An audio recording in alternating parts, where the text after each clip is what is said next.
Hello, you're on air Yes, now, sure. and I've started recording as well. We can begin now. I can start? Yeah. Okay. Good evening, everyone. I'm Aisha Nasir, student of MA English at B.N.N.College, Bhiwandi, your host for today's workshop. I extend a warm welcome to all at the 15-day national level e-workshop on UGC NET JRF and English on the occasion of the centenary celebration of the birth anniversary of Padma Shri Anna Sahib Jadhav. I would like to extend a special thanks to the principal of B.N.N. College, Dr. Ashok Wag, Dr. Sudhir Nikam, Head of English Department and Chairman, Board of Studies in English, University of Mumbai, Dr. Shashikant Malvankar, IQAC Coordinator, Professor Bhimrao Paikrao, and Professor Rajni Wagmare for making this event possible and successful. This workshop aims to invite accomplished individuals across to motivate, guide, and impart valuable knowledge to the UGC NET aspirants. The aim is also to introduce the best practices for cracking the exam. To kickstart the day 15th of workshop, I would like to welcome Honorable Chief Guest and the speaker for today, Dr. Manishika Jain. She is an educational entrepreneur with more than 10 lakh subscribers across ExamRace Hindi YouTube channel. She is currently the CEO of MindSprite Solutions. MindSprite Solutions aims to provide quality, affordable education using cutting-edge technology to reduce the cost of education through its online portals, that is doorsteptutor.com and examrace.com. Earlier, Dr. Jain was serving in the planning department, City of Hillsborough, USA, with focus on application of GIS for downtown development and renewal.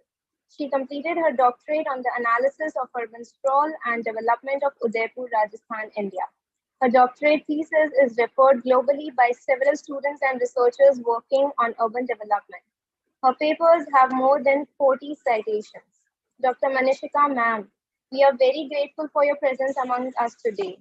We are looking forward to absorb the immense knowledge that you would be imparting us on today's subject matter, that is Paper 1 General Studies. I once again welcome you, ma'am, and hope that we all can learn something new from such amazing personality. I sincerely request Dr. Manishika Jain, ma'am, to speak and enlighten all of us with her precious words as we begin with the event. Over to you, ma'am. Thanks a lot, Aisha. It is a real pleasure to be part of this seminar and workshop organized by Dr. Sudhir Nikam. So Dr. Sudhir had been very cordial in connecting across the platform and ensuring that the whole event goes smooth. Thanks a lot, Dr. Sudhir. And I also thank Shivaji for assisting in the complete process. Now to come up with paper 1. First of all, my first question with you all is, why do we actually want to study paper 1? What's so unique that makes us understand that paper 1, which is common across all the subjects for NET, why do we need to study this? The first reason is, after giving your NET examination, you would be placed as a faculty. Now you can be a faculty in a college, in a university. What are the skills that need to be imbibed at that point? So firstly, you could be teaching. The second important thing is research activities. So this paper 1 syllabus, which is spread across 10 units, we would be going through each of this unit one by one. The idea here is to understand that across all units, we make sure that these are the basic things that being a student you should know. And once you are a faculty, these skills would definitely help you work forward. So this paper 1, which we would be discussing today, as I already mentioned, is spread across 10 units. There are 50 questions, of which all the 50 are to be attempted. So you don't have a choice what to attempt and what not to attempt. So you have to attempt all 50 questions. But the best thing here out is that there is no negative marking. So you can take the edge of attempting all the questions and making sure that since there is no negative marking, possibly even if you don't know an answer, you can get a guesswork correct. So definitely the first thing is attempt all 50 questions. This is a MCQ only examination and now conducted by NTA. So it's online only. I believe through the workshop during these 15 days, you would have got a deeper insight into it. Now the paper is for 3 hours. It could be a morning shift or an evening shift. The time that is allotted to you is cumulative. That means 3 hours in totality for paper 1 as well as paper 2. Now, as there is no section limit, you can switch between questions of paper 1 and paper 2. But what I usually recommend students is, since you have 50 questions which are based from paper 1 and 100 questions from paper 2, you have to ensure that all the 150 question gets equal amount of time. In case you are running short of time, you can leave certain questions, mark certain questions for review towards the end, and come back to those questions later on, specifically if they require deeper calculations and in-depth analysis. The next important thing is, for any of the papers, specifically for NET, we have seen that solving past papers is very crucial. Now, all these past papers are available for free on examraise.com for numerous last 10 years or so. So you can just go onto the website and get the free papers there. The last 2 years papers are also available on the NTA official website. So you can get the last 2 years papers from there as well. Why do I mention solving past year papers is essential? The basic reason for this is, solving the past year papers, you get an insight about what kind of questions can be asked. So this insight would help you understand that the content that you are reading, what is the right way to understand and comprehend that content. Also, as I mentioned, there are 50 questions. Now, if we do an equal distribution of time, you have to attempt that in 1 hour, which I can translate as 60 minutes. That means for every question, how much time is there? Approximately 1 minute, a little more than 1 minute, which is a decently good time because most of the questions are theoretical, except for the section on data interpretation and mathematical ability, where the questions require a little calculation. Mostly we have seen that the students don't run short of time if they are well prepared with paper 1. Also, I would definitely recommend that your paper 1 to paper 2 weightage is 1:2. So let's say if you are studying for 8 hours a day, make it a point that you study for around 5 to 6 hours for paper 2 and at least 2 to 3 hours for paper 1. Also, I have seen students where they don't pay any importance to paper 1. In that case, if they secure very good marks, they are exceptionally good in their own subject, still they would lag behind in the overall merit because of paper 1. On the other scene, we have also seen students that who have done exceptionally well with paper 1, secured 45 plus correct questions out of 50 in paper 1 and were able to qualify NET with less scores in paper 2 as well. Also, the students who were able to do very good in paper 1 had a chance to go through JRF also. So there is a chance to obtain fellowship as well if you are well prepared with that section. So this is a general insight that we need to understand before we proceed. Now, before we go and dive into each of the sectional analysis for paper 1, let's understand the preparation strategy. How do we need to prepare? So, as I said, you have to be very focused. You cannot ignore by any means the preparation for paper 1. It is spread across 10 units, which are from varied disciplines. So you have teaching, research, higher education. Since you would be part of a higher education system, you need to understand how this education system works, what have been the ancient systems of our education. Also, since now, even more after the COVID and the pandemic, we have witnessed that online education has become an important section, and therefore ICT and its role becomes important. So that's again another unit. Now, since there are so many diverse units in paper 1, you might be interested in at least 2 to 3 of the units that are there. So that means at least 20 to 30% of your work is done. The remaining units are the units where you have to spend quality time. So make sure that you don't ignore paper one by all means. Specifically, since it is a workshop for English literature students, I would like to recommend here that in English literature, you have one of the units which is research. Now, this unit corresponds equally good with the research aptitude unit in paper one as well. So out of the 10 units, your one unit is completely done. You don't need to do extra efforts for that. Also, we need to understand that since research is an essential part in your paper 2 as well in English literature syllabus, and here as well, you can have good practice in the terms of questions which are asked in paper 2 as well as paper 1. So again, the questions that are available to you for practice actually doubles very easily. So be very focused. Now, as I said, research is already a commonality between paper 1 and paper 2 for English literature students. What you need to focus on is the other 9 units. Probably I cannot actually commit on that, but usually it is seen that most of the students who opt for literature usually do not have good interest with either mathematical sections or data interpretation sections. So how we can work on that is something that we would discuss as we proceed.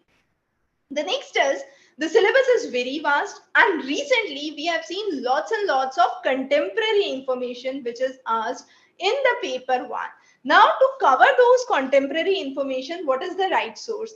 There are 3 specific units from which contemporary questions are asked. First is higher education. The second is environment and related phenomena, so natural hazards, environmental conferences, recent summits. And the third is political science. Now, political science was previously in the old syllabus a separate section. However, this has now been part of the higher studies. But yes, you need to know the basics of political science, specifically with reference to education.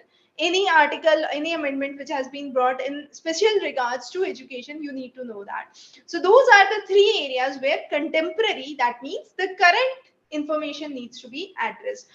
We have taken one of the questions this year. This was from 1st December, the morning shift paper, and this was based on new education policy 2020. So that is just a sample that we have towards the end, and the idea is to introduce to you the fact that there are questions which are based on current understanding. Now, you can get any number of text from the market, but the main thing is this updated information you have to keep a sharp eye on. And where do you want to look onto it? Probably I can say Wikispedia is one of the good sources to go through. You can go through PIB news snippets, but you have to specifically select these 3 areas because PIB has lots and lots of news.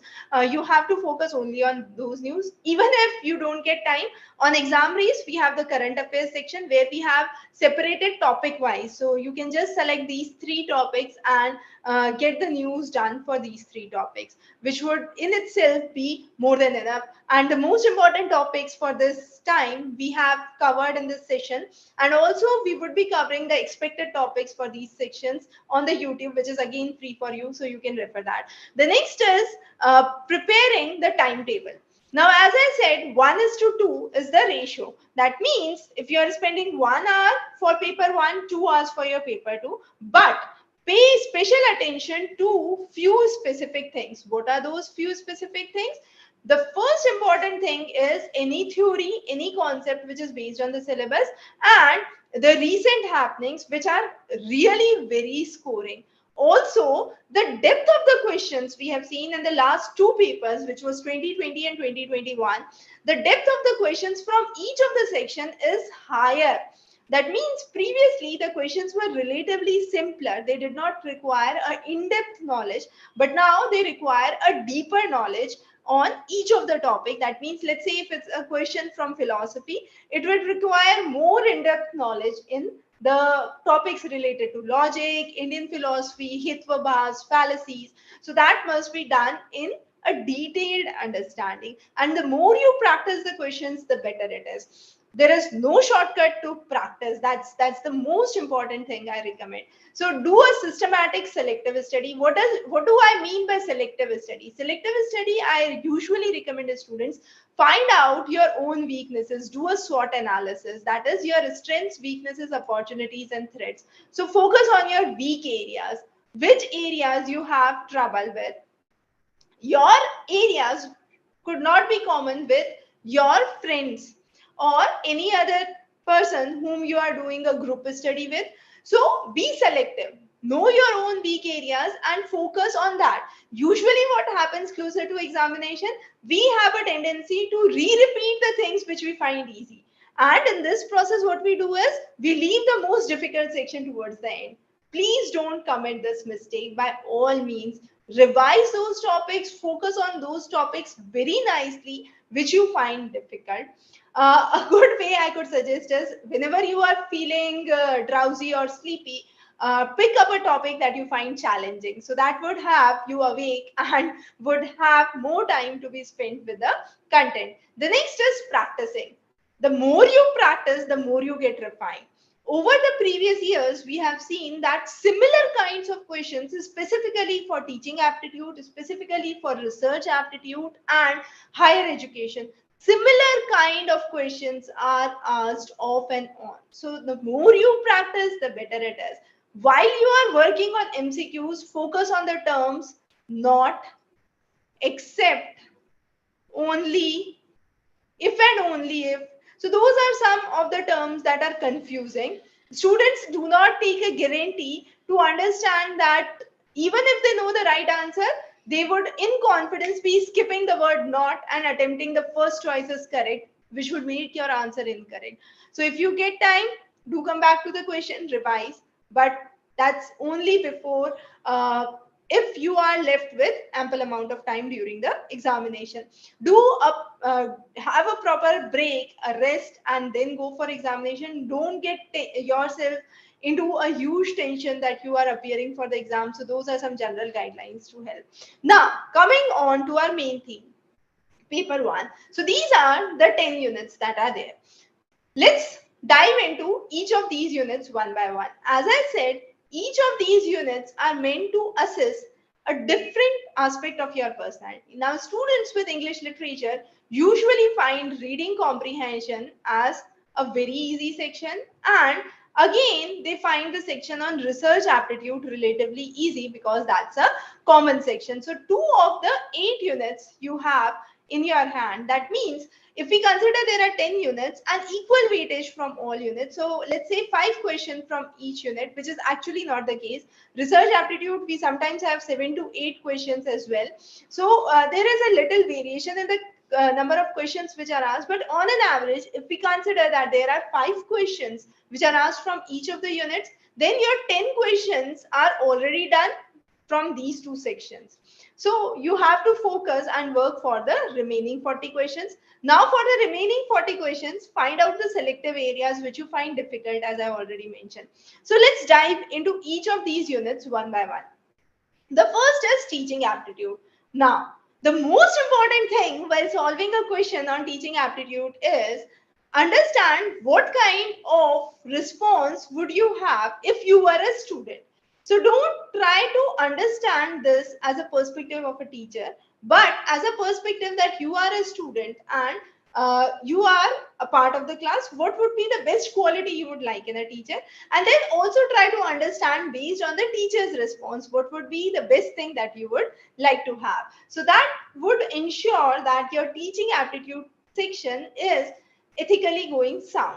Now, this section has a lot of psychological concepts. So students usually from psychology find this section easier.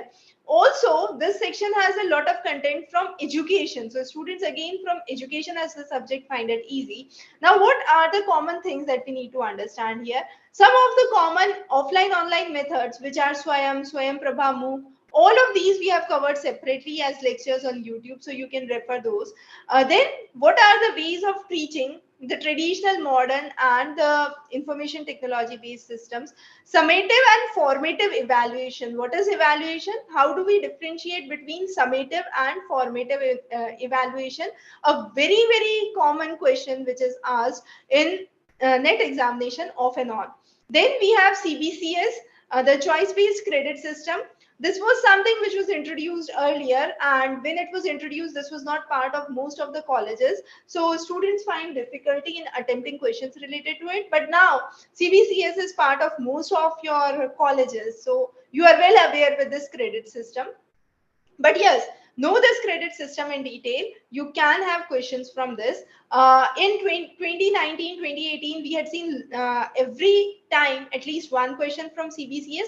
But last 2 years, 2020, 2021, we have not seen each of the set having question from CBCS. But yes, it is definitely important. And as I said, now it is part of the curriculum. So all of you are well aware about it. Levels of teaching.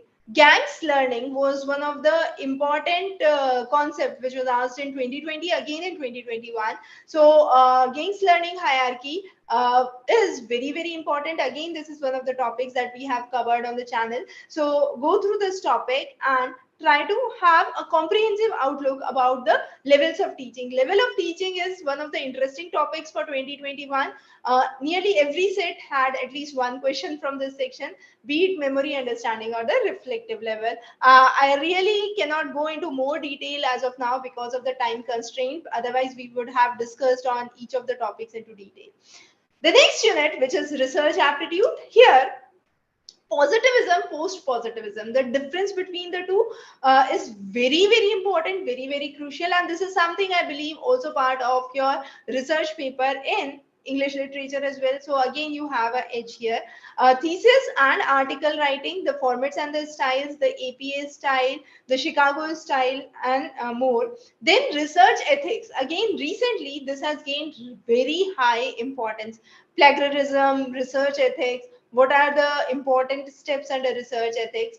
So those kind of questions need to be addressed. Then methods of research, quantitative and qualitative analysis, then experimental, quasi-experimental, experimental design, pre-experimental design, post-experimental design. What are they? How do we need to understand that? And steps of research, one of the favorite questions from last, I believe, 5 to 6 years. Every time you have at least one question on the steps of research. So memorize this by heart. It's extremely important for your not only paper 1, but also for your paper 2 in English literature. And this research aptitude, interestingly, is one of the papers which is one of the units which is covered in many of the subjects in net syllabus nowadays in paper 2. So extremely important for both your paper 1 as well as paper 2.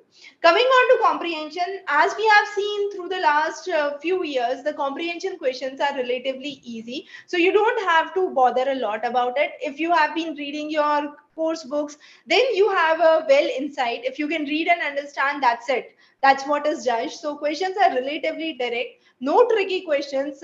Usually you have kind of tricky questions in set examination for UPSC. But for the net paper 1, the comprehension is relatively straightforward. The answers are directly from the passage. No extra information needs to be applied. But note, you also have comprehension questions with your paper 2 as well. But paper 2 comprehension questions require extra knowledge. So when I say comprehension does not require extra knowledge, I'm specifically targeting towards what? I'm specifically targeting towards the paper 1. However, with paper 2, you might require certain formulas, certain basic knowledge about the text, about the poem, about the abstract that is given. But that extra knowledge only is required for your paper 2. For paper 1, what's given, based on that you can answer, and most of the questions are factual or conceptual and can be directly answered from the text itself.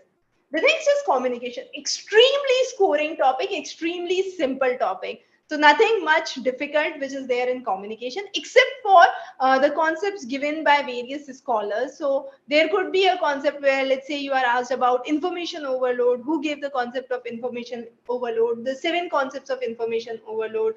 But otherwise, the section on communication, the types of communication is extremely simple. Very, very direct kind of questions come in. So it's a scoring, it's theoretical, you can just read, understand and score well.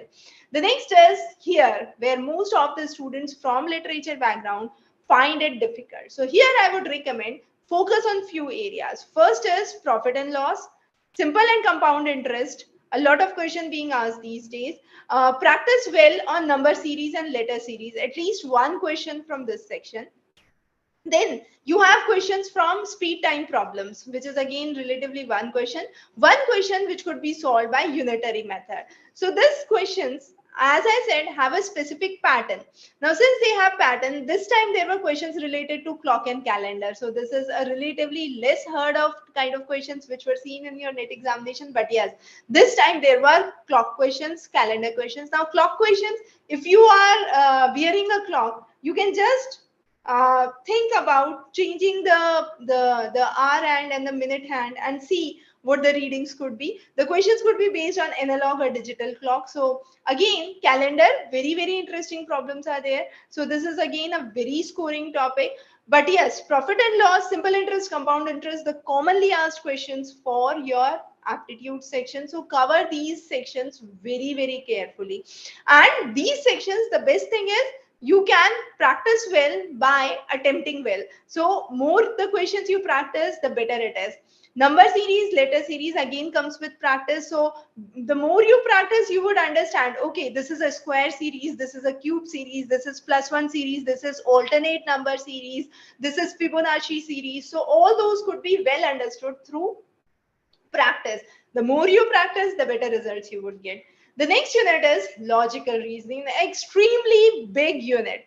Now, here, one question for sure, which is based on square of opposition. We have covered 2 lectures on YouTube, and those 2 lectures themselves help you attempt this question. So one answer, you can get 100% marks with this single video itself on square of opposition. The square of opposition direct term is not mentioned. Yes, it is there mentioned in the way of classical square of opposition, but yes, this again forms the basis for the various further logics. Again, deductive and inductive logic, very important. Inductive is ISG, moving from specific to general, and then coming on to Indian logic. So in Indian logic, we have the Pratyaksh, Anuman, Upaman, Arthapatti, Shabd and Anuplabdi. So those are the 6 ways of Praman that we understand. And then Hetvabhas. So in Indian logic, we have the Hetvabhas. In Western logic, which is the Aristotelian logic, we have the fallacies. So fallacies and Hetvabhas are corresponding to one another. Now the most interesting thing is, you could be given any of the situation and you could be asked what kind of fallacy it is. Now, corresponding to the English fallacy or the Western fallacy, you would be asked the Hetvabhas for the same. So again, for the same fallacy, you need to know what kind of Hetvabhas would be applied. So Hetvabhas fallacy is extremely important. 2 questions at least in every set we have seen in 2020 and 21 paper. So this is again a very comprehensive topic. I would say this is an interesting topic who get to understand the logic behind it. So if you don't understand the logic, if you are just rote memorizing it, this would become extremely tiring for you. But if you are understanding this, you are able to understand this with quick examples, then this topic becomes extremely simple, very smooth for you. So that's again extremely important section. As I said, logical reasoning, again I can say 7 to 8 questions are asked, not 5, definitely more than 5 questions. So an important unit. Research, important unit. Logical reasoning, important unit. And education, higher education, important unit. More than 5 questions can be asked from these units. The next is data interpretation. Relatively direct questions in 2021 and 2020 papers which were asked. So you have a table which is given. Now let's say there are percentages of girls and boys, for example, which are given. You might be asked how many pass percentage and fail percentage. So how many girls, the absolute numbers are given and then the total numbers are given. You could be asked the pass percentage for the girls, the pass percentage for the boys. So those are some of the ways through which the questions are there. And then there could be again a demarcation for, let's say, English, girls and boys scores are given. For mathematics, girls and boys scores are given. So there can be various combinations. The tables could go tricky, but again it comes with practice. Usually we have seen that questions are based on table. Sometimes there are also questions which are based on bar chart, pie chart, or line graph, but relatively less. Table questions have been witnessed in higher proportion these days for data interpretation. Again, 5 questions based on a single table, very scoring in this. 2 to 3 questions are simple or easy. At least one question is obviously, it's just visualizing the table. You see the table, you get the value and you get the answer. The remaining questions, you have to solve it. And sometimes for data interpretation, the most interesting part is, let's say you solve step 1 for question 3, for example, and you come on to certain answer. Now this is step 1 answer, or this is step 1 would be the basis for, let's say, question 5 again. So don't just do the rough work and erase it or scratch it away. That could be utilized for other questions, because you won't have to solve till that step again. You can utilize the information which is already solved in the previous question, and that's one of the ways to save time for your data interpretation problems. The next is information and communication section. Now this is the section where you have questions related to internet, intranet. This time what is important, again, as I forgot to mention in the previous section, but this is the topic from where contemporary questions can be asked. So this time, cryptocurrency, very important, extremely important. What is virtual digital assets? Now this have been text in the recent budget. So again, important. China has recently banned cryptocurrency. It consumes a lot of terawatts of energy, and therefore is not considered as environmental friendly, and it has been banned. Also talking about issues related to I could say anti-virus softwares. So spywares, malwares, those are some of the common questions which are asked. And then certain terms that could be asked as part of this syllabus. Clear? Let's move to the next one, environment. Recent developments, recent policies, extremely important to be addressed in the section on environment. So any environmental issue, pollution, impacts are important to be understood. Okay, and then various action plans, international agreements for the same are again important. So let's say the recent protocol, the COP26, is important this year. So this is again an important section that you need to cover. Coming on next is higher education. As I mentioned, this section has been gaining importance. This year, there were lots and lots of questions from New Education Policy 2020. You could have questions related to state universities, which are the new medical colleges assigned, which are the new AIMS, new IITs, new IIMs being assigned. What has been the NAC ranking, the IRA ranking, then the ancient concept, which talks about the ancient universities, women in Vedic period. Then you could have questions on Takshila University, Nalanda University, the scholars, the foreign scholars who visited there. So those kind of questions. Then Oriental education, conventional, non-conventional education. Why value education and environmental education have been introduced as a new segment. And as I said, policies, governance, and administration. Now this is the section of political science, which is put under the section of higher education and has gained importance in the recent era. So those are some of the important elements that we need to understand and that we have understood in this section. Now, coming on next is some of the common mistakes I would suggest that we commonly do. So what are those common mistakes that we commit while we are solving the questions, and what we need to take care about? So sometimes we don't read the question carefully. We are not sure what is asked, and we come on to the answer very quickly before reading the question. So we just ignore the words like not, except, as I already mentioned. Also, sometimes there are clues in the text itself, and sometimes, let's say you are not able to answer question number 2, you move on ahead, just mark it for review, go further. You are attempting question 38, and here you find something that gives you a clue for question 2, and you come back with the answer for question 2. So come back to that question again and attempt that in such scenario. So that's again one of the most important things that you need to understand. Sometimes what happens is you start wasting a lot of time with mental ability questions, which is the mathematical reasoning question, or DI question, data interpretation question. Now, sometimes you also get interested, oh, I'm about to solve it. Yes, my answer is about to come, and you keep on solving it. In that process, you forget the time limit. So I usually recommend adhere to the time limit. Make sure that you are not crossing your time limits. If still you have doubt, you can just mark in your copies the answer. Don't mark it there, or mark it for review for later. And once you are done with your paper 2, and if you are left with time, you can come back to those questions again and recheck your answers. In case you were going in hurriedly and you were skipping the right steps, you were doing approximation for your questions, then you can definitely come back to these questions and attempt these questions again. So mark for review is a feature that you should definitely use while you are attempting your questions for NET examination. The next is be positive. So don't cram, try to understand, which is extremely important. Specifically, I said for the section on logic, philosophical constructs, fallacies, hitvabas. A lot of you would hear people saying, oh, just 10 fallacies, 20 hitvabas, remember it, rote learn it. You won't be able to attempt a single question if you cram it, if you rote learn it. So understand why this is the fallacy, what is the reason behind it, and then only you can attempt that fallacy exactly. Even the same works for square of opposition, the same works for mathematical concepts.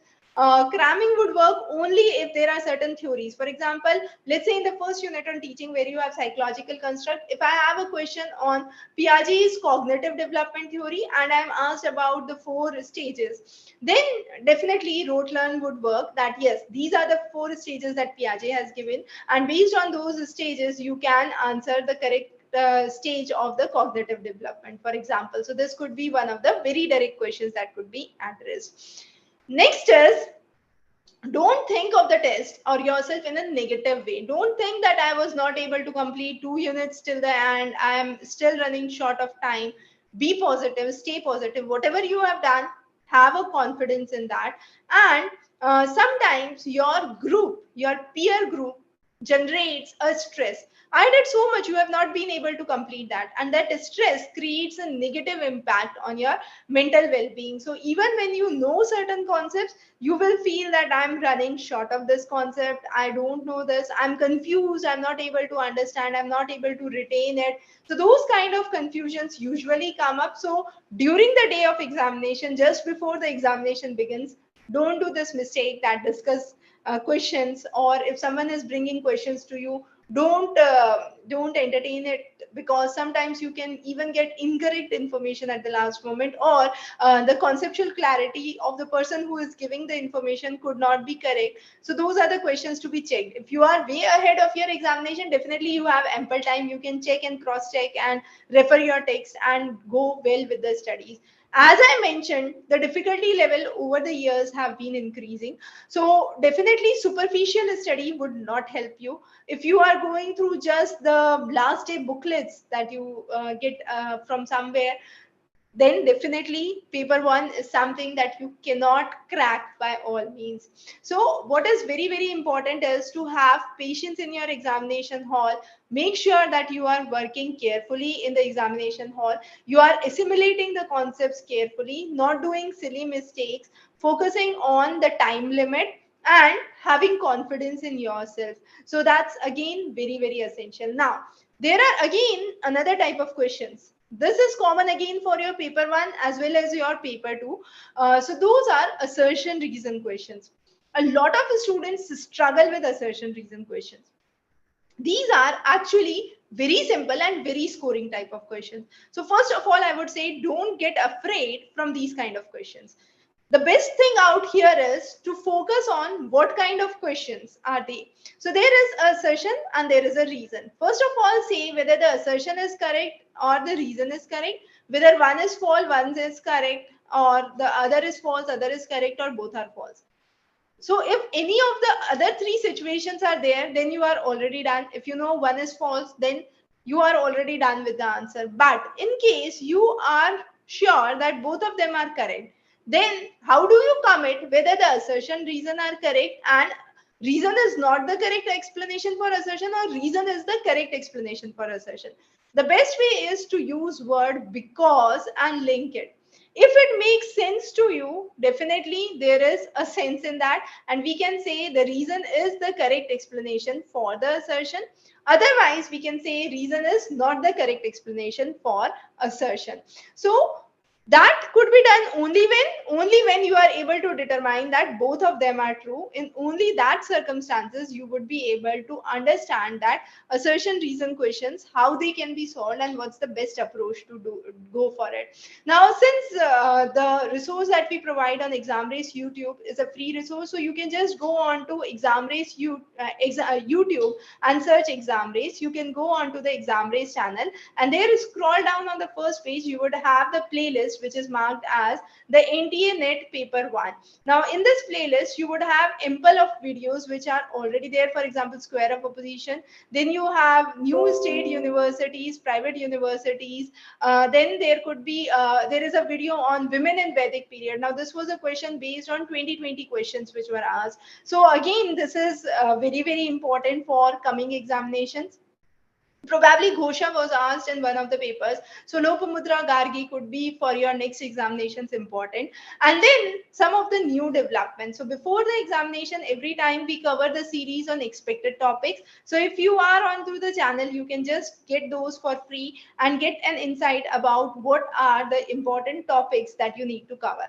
So based on the 2020 and 2021 paper, I have just brought into a list here for you some of the very important topics that are extremely important to be done, and these are in-depth topics. These are not superficial topics. So if they are belonging to the subject, they are in-depth topics which are to be covered in the level of the subject expertise. So let's say if I talk about women in Vedic period, it is extreme detailed types of questions which have been asked in the examination. So we have covered that in separate lectures. Now, Ved and the parts of Veda, the Samhita, the Aranyak, Upanishad, the concept of Kalp, Nirukta, Jyotish, Chandas. So all these are in extreme detail. Types of questions, whether it is factual, convergent, divergent, the curriculum and the NSQF, the NAC ranking, the AICT, universities, vice chancellors, questions related to vice chancellors, questions related to UGC, the policy making of the higher educational bodies. These are some of the common questions which are asked for your examination. Now, those were from the general content. Based on the current affairs from environment section, we have questions related to the recent assessment report for IPCC, which becomes important. What is green hydrogen contribution to renewable resources? Again, important. The Kigali Amendment, the COP26, Ramsar Convention wetlands, two new wetlands which have been recently given in India, one in the region of Gulf of Kutch, the other in the Sant Kabir Nagar district. Then we have questions related to coal gasification, blending of fuels, where in light of the Russia-Ukraine crisis recently, we have witnessed that oil crisis is coming. So countries are either moving back to coal, and those countries who want to meet the zero net emission targets, they are moving towards renewable sources of energy. So how green hydrogen is important, and then various types of hydrogen, blue hydrogen, yellow hydrogen are again important questions that can be asked. Okay, then Green India Mission, Parivesh portal are important topics. Coming on to higher education, the recent schemes. So what is Shagun, T10 KT, FOSE, Pragyata, e-Vidya schemes, the various schemes and development for online education. So these are just a few of those that I have jotted down here. Then we have Vidya Pravesh recently given, Shiksha Vani by CBSC, what is Academic Bank of Credit, the new education policy 2020, questions related to SAFAL, which is the structured assessment for analyzing learning, NDL, which is the National Digital Education Architecture. Now, all of these are recent developments, questions related to recent development and therefore important. Then some of the questions from recent sections in higher education relate to ARPET, LEAP, Shodh Shuddhi, Erkund, and then we have other questions. For example, from the section on logic, what is reflexivity, symmetricity, and equivalence? Now, this was a question in 2019, not before that, not after that it has been asked, but since it has been asked once, it becomes really important for you to cover. Similarly, there were questions related to inference. What is immediate inference? How do we understand immediate inference? Now, this is one of the questions which was taken from the 1st December first shift paper, and this talks about the new education policy 2020. And the idea here is to give you an insight like these kind of questions would be asked, which would be pertaining to the new education policy and the developments which have been covered under new education policy. So, new education policy we have covered in a comprehensive way in a series of 6 lectures on YouTube. So, definitely go through those in detail. And recently, many of the states have been implementing it. Specifically, now we are focusing on education through our culture. For example, Bhagavad Gita has been introduced recently. It was today's news that it has been introduced in the syllabus in Karnataka and Gujarat. Vedic maths has been introduced in many of the schools. So, what are the new changes that are coming? In the recent days, you have to be very, very updated with it. Any new universities, difference between deemed universities, central universities, state universities, new foundation stones being laid down. The Raksha Shakti University recently in news where Prime Minister visited. So those are some of the kind of questions that can come from the section on education. So since I am constrained with the time limit and I was given the time limit till 7:45, I would be winding up here. But definitely, I hope I was able to give you a clear insight about the kind of questions that could be asked for your paper one. Handing over back to Aisha.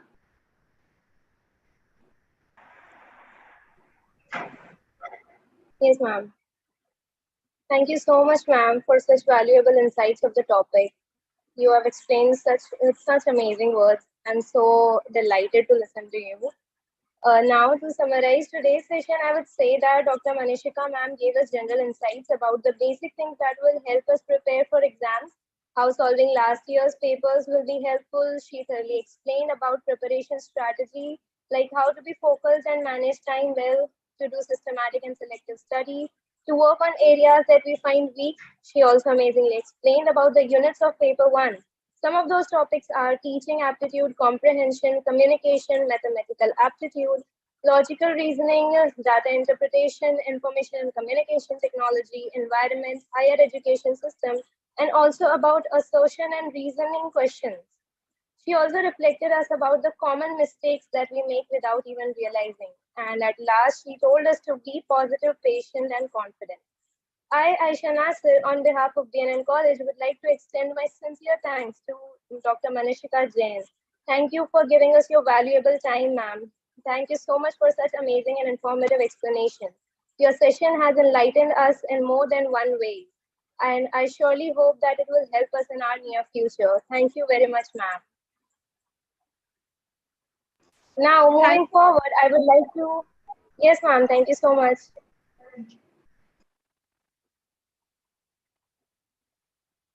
Now, moving forward, I would like to hand over the session to my fellow mate, Shivam Bhanushali, to summarize the workshop and speak about the event report. Over to you, Shivam. Hello, everyone. Thank you very much, Aisha. Thank you, ma'am. Okay. Thank you. I am Shivam Bhanushali, and I'm presented with the opportunity to make a conclusionary address on the final day of our 15-day National NET and JRF exam workshop. Let me begin with a story. 100 years ago was born a great man, Padma Shri Anna Sahib Jadhav. His understanding of the prevalent privilege for the few and the lack thereof for the rest, his awareness of the impoverished state of the education scenario for the underprivileged, and his willingness to take the matter into his own hands has resulted in about 40,000 children getting an education through 28 primary and secondary schools, 12 ashram schools, and 8 higher secondary schools and colleges spread across 18 villages surrounding Bhiwandi, and catering mostly to the unfortunate section of our society. On the occasion of the centenary celebration of his birth anniversary, The English department and the IQAC of B.N.N.College Bhiwandi has organized this national level lecture series on the NET and JRF exams to enable thousands of aspirants to figure the rights from the wrongs in their preparatory journey. Over the course of these 15 days, one after the other, we were bestowed upon with extremely valuable knowledge from some of the greatest in the world of English.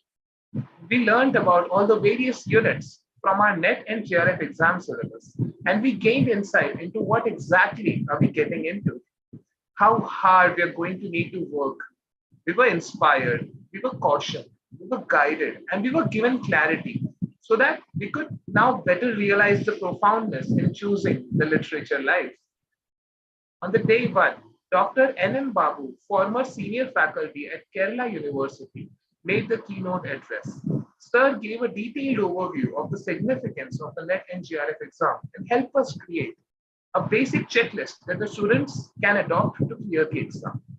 On the second day, we had Shivaji Ingole, assistant professor at the University of Mumbai, talking about the various strategies for how to go about the preparation of the NET exam. He suggested us to get a general idea about all the literary periods, right from the Chaucerian age to the postmodern contemporary age, with respect to the major authors and their works. He also advised us to make sure we read a standard history of the British literature book, the Routledge History of English Literature, short Oxford History of English Literature, a critical history of English literature were some of the books that he suggested.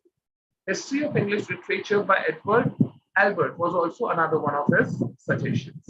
An outline of History of English Literature by W.H. Hudson, etc. were some of the other options. And while we read through these, we also had to make sure to collect as much information as possible about each of the individual authors and their works using the internet, since we do have that option available to us now. He also suggested how and stressed upon the importance of maintaining a healthy reading habit. He urged us to solve the previous year's question papers to get an idea about the kind of questions that are asked in those papers. He also stressed about not ignoring the paper one, which today ma'am so amazingly explained and clarified everything about. And most people tend to ignore the paper one, but he stressed very well on it that they should not, because it is a very scoring opportunity. On the third day, we had Sir William Siddha Payagode from Arinagar Anna Government Arts and Science College, Pondicherry. He gave us insights about the Charles Grant, Zachary Macaulay, and their contribution to the language. He also spoke about the Charter Act of 1830, the Dispatch of 1824, and about Raja Ram Mohan Roy's contribution to the spreading of English in India. He informed us about Lord Macaulay, the Hunter Education Commission, Indian University Commission, Lord Curzon's resolution, India's national policy of education, and the present state of English in India. He also pondered upon the scope of it in the future.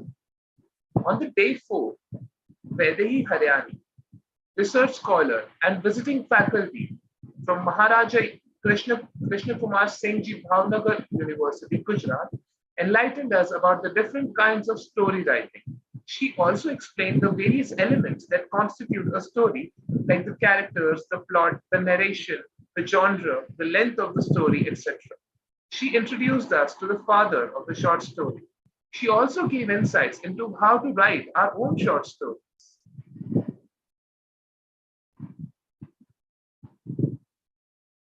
One second.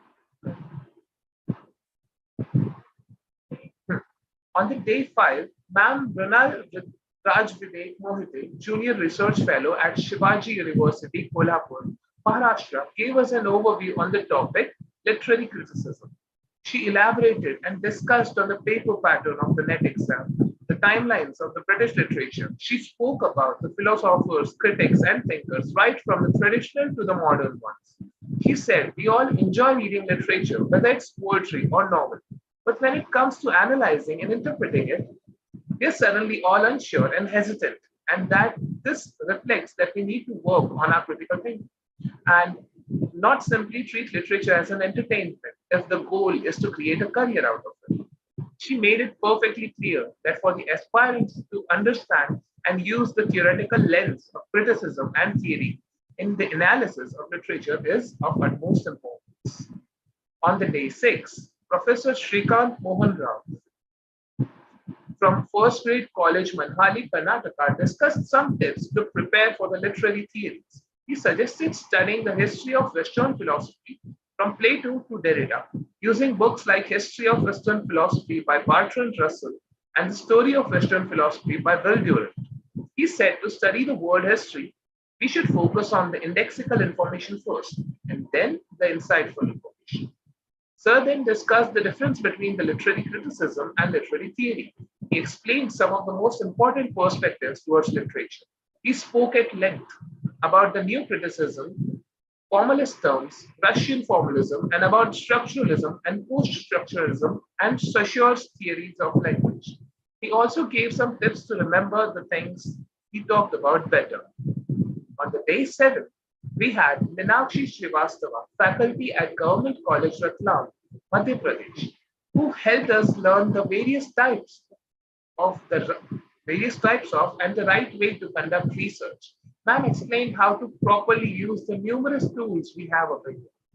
Ma'am also made things like formatting or the citations, which almost always intimidate the students regarding research, perfectly clear. On the 8th day, Professor Pujaba Jadeja, who is an assistant professor at the head of the Department of English at Gujarat Arts and Commerce College, Ahmedabad, explained thoroughly the planning and reference of question papers, solving techniques, and the key points to remember the success in NET.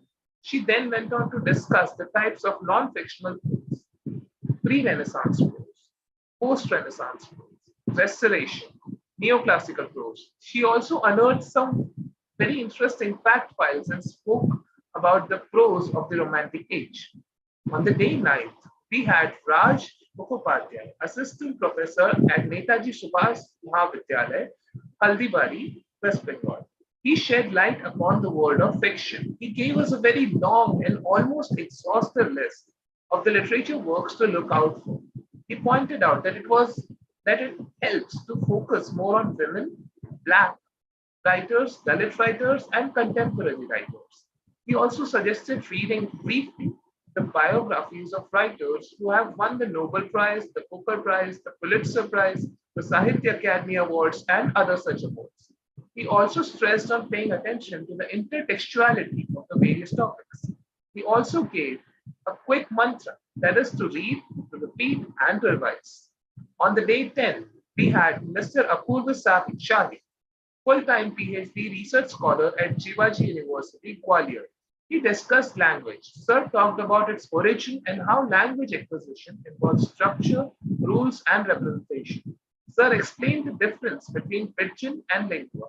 He helped us understand phonology, morphology, syntax, semantics, pragmatics, and how having an extensive vocabulary is of crucial importance for the successful use of a language.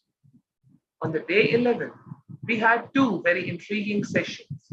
First, we had Mr. Tippaswamy B.M., head of the English department, Government of First Grade College, Karnataka. We had a fascinating conversation about drama, including the history of drama, the socio-economic, political, and cultural situation of the different periods. And in the second session, with Mr. Sukhendu Das, assistant professor at the Department of English at Bankura University, West Bengal, Sir elaborated about the research in English studies while explaining the meaning, history, and the significance of research and its different methodologies. Later, he also explained the litmus test to evaluate and choose the right method to adopt in our research. Sir inspired the students to look beyond the narrow textual analysis and go beyond the existing material, all while explaining various research skills that we should develop and how to acquire them. For the day 12, we had Dr. T.K. Rajendra, Assistant Professor at the Department of Studies and Research in English, Kerala University, discussing cultural studies and its development throughout the years.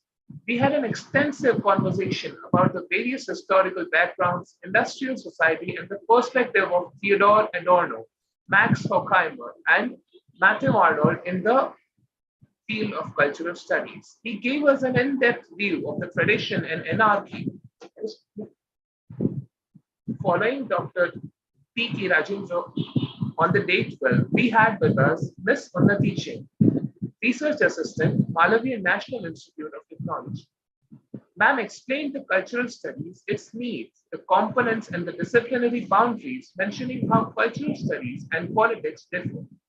She discussed the preceding year's question papers, which could be useful to get a detailed idea of the subject and further helped us to recognize the numerous upcoming subjects that we should look forward to. While concluding, ma'am gave us book references and a few suggestions to crack this exam. On the 13th day of our event, we had Dr. S. Prithvika, Assistant Professor at the Department of English at Loyola Academy, Hyderabad, to grace our platform. Ma'am discussed British literature era poetry. Ma'am covered a variety of timelines that have been considered as the turning points for literature. She explained how Anglo-Saxon period portrayed the chivalrous and the heroic elements of the importance of the Chaucerian poetry. She also discussed the Renaissance era and the two kinds of poetry, the metaphysical and the cavalier poetry. Ma'am also elaborated on the Restoration period and the 18th century poets, the age of Dryden, Pope, and Johnson. She discussed how the Romantic age focused on emotions over reason and mentioned the revolutionary second generation of Romantic poets. She highlighted how the Victorian era poets were more engaged in social issues and concluded by emphasizing that the 20th century poetry, the present poetry, is a combination of the traditional form of poetry and the experimental writing. On the day 14, we witnessed an interesting interaction between Sir Dhanaya Kottadimat and Sir Bilyan Siddha Paigonde. They discussed the success story of Dhanaya Sir, of how he broke several world records and cleared the net set and TET exams the most number of times.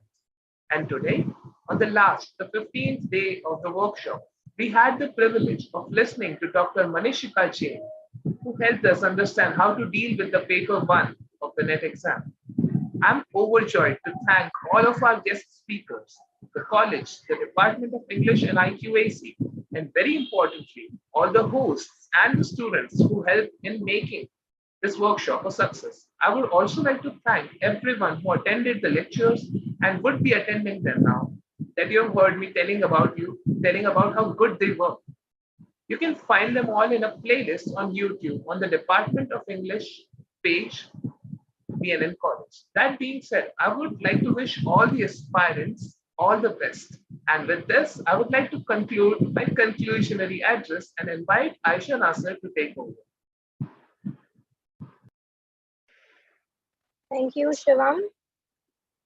And now I would sincerely request Professor Rajni Wagmare ma'am to present the vote of thanks. Over to you, ma'am. Thank you so much, Aisha. This is very wonderful presentation of your side for the conclusion. And I'm very glad that all people have done the best job. Okay.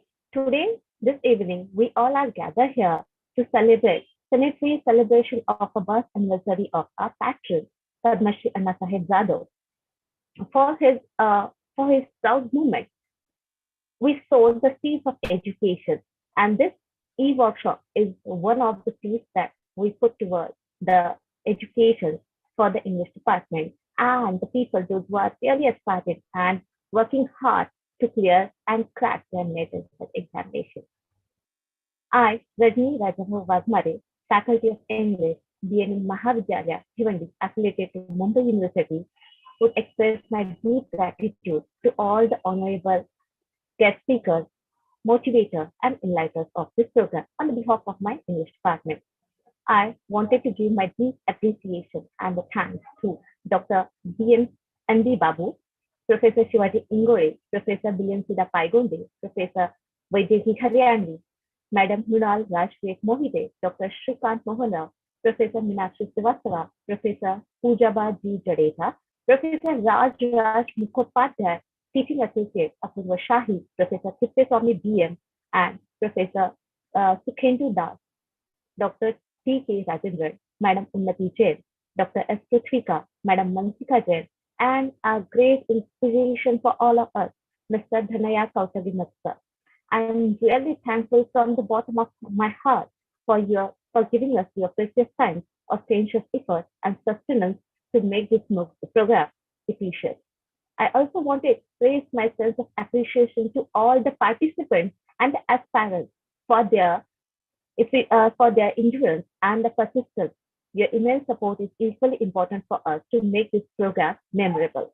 I cheer to all my anchors, my James of B.N.N. Mahavidyalaya, namely Shivam Bhanushali, Anam Sheikh, Aisha Nazir, M.N. Sheikh, Himangi Yadav, Lakshmi Keshwani, Soumya Mishra, Prasanna John, Esther Jebamani, Norman Sheikh, and Kamil Siddiqui for their tireless effort and boost of confidence to keep this moving ahead.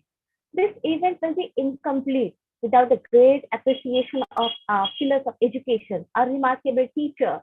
I'm sincerely thankful to our respective and adorable principal, Dr. Ashok Var, for giving us a wonderful opportunity to inculcate the supremacy of knowledge. Through this workshop, our teacher is our inspiration, as we all have a role model in our life. A teacher is like a candle, it consumes itself to light the way of others. As the same, there is a great inspiration among us who work like a candle to enlighten the path of the people. For decades, I would like to announce with a big round of applause the man of hearts, a stout-hearted and valorous professor, Dr. Sudhir Nikam, head of the department and chairman of Board of Studies in English in University of Mumbai, Maharashtra State in India, for his determination and dedication to make first and foremost 15 days national level e-workshop on UGC NET JRF in English possible across India. This is really remarkable thing for us. We are really proud of this, sir. Though teacher can inspire hope, ignite the imagination, and instill the love of learning.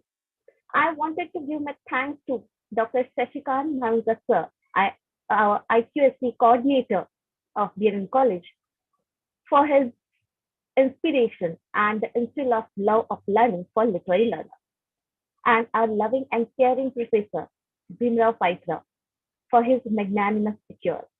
I also would like to express my deep gratitude to Professor Namrata Jadhav for her active involvement. I wish you a good health and a prosperous life ahead. We always will be thanked and appreciated to those who actively involved in this program. Keep your shores of blessing upon us. We'll meet in the future very soon. Till then, keep loving and sharing and subscribing English Department, B.N.N. College. Till then, good night, take care, and God bless.